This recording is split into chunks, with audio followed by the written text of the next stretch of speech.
Vamos lá. Quem é aquela pessoa assim, Diogo, não sei contar história? Eu. Não sabe contar história. Eu não ensinara não, quem mais? Pessoas normalmente que dizem que não sabem contar histórias, ou são pessoas que são sintéticas demais, porque já contam o final da história, aí você fala assim, tá, dá uma recheada na história para eu poder ter vontade de comer a história. Ou são pessoas que são prolixas demais, que dão detalhes demais na história, que dificultam a história.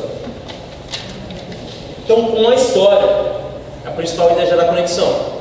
Se você der detalhes de menos, você não gera conexão, não dá tempo. Se você der detalhes demais, a pessoa se dispersa, porque ela cansa. Então, conte histórias para gerar conexão. Pense num professor ou numa professora que você tiver, o melhor ou o melhor. Provavelmente era uma pessoa que contava muita história. Ela facilitava a compreensão. Ela gerava conexão o tempo inteiro. E essa pessoa, você provavelmente não lembra exatamente do conteúdo que ela queria passar com essa história. Você lembra da história e depois você lembra do conteúdo. Um exemplo que eu sempre gosto de dar, e vocês já me ouviram falando desse filme, é O A Vida é Bela. Eu não lembro exatamente da mensagem que o filme traz.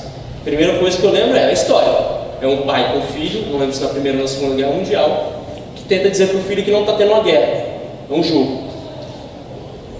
O filme tem uma mensagem gigantesca, mas eu não lembro exatamente da mensagem, eu lembro da história. Pega um palestrante super ultra que você foi, ou uma palestrante super que você já viu. Você lembra da história. Rapaz, aquele palestrante que me contou uma história fantástica. Depois, quando você conta a história, reconta a história, você fala, nossa, essa é a mensagem. Quando você vai contar para as pessoas, você não conta necessariamente a mensagem, você conta a história. Porque a história fica marcada na cabeça das pessoas. As pessoas lembram da história, as pessoas não lembram exatamente da mensagem. História marca, história familiar, história todo mundo já viveu, história aproxima, principalmente se ela tiver detalhe, principalmente se ela for específica. Tem problema você iniciar a história e deixar para fazer o fechamento dela no fim da palestra? Não, de forma alguma. De forma alguma. Eu já fui em uma palestra, por exemplo, que de direito foi contada uma história, gerou uma curiosidade já absurda e só ao final deu o fechamento e passou a mensagem no final.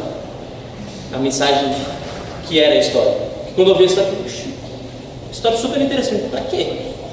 Depois trouxe que era o conteúdo mesmo, ligou com a história e passou a mensagem.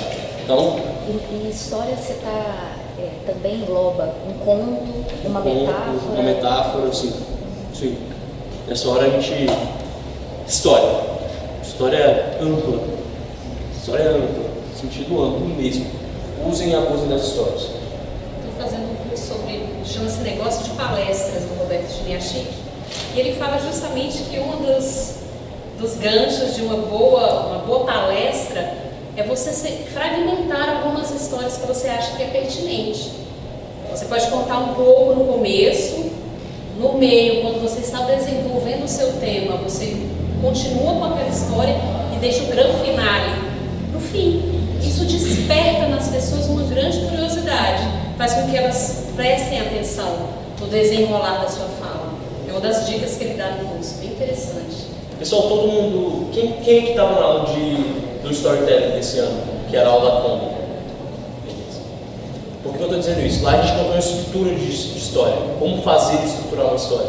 Uma das formas de estruturar uma história. Tem inúmeras formas de estruturar. Então, a forma de contar a história, normalmente ela tem que ser cronológica. Fica mais fácil de entender. Não é uma regra, mas é mais fácil.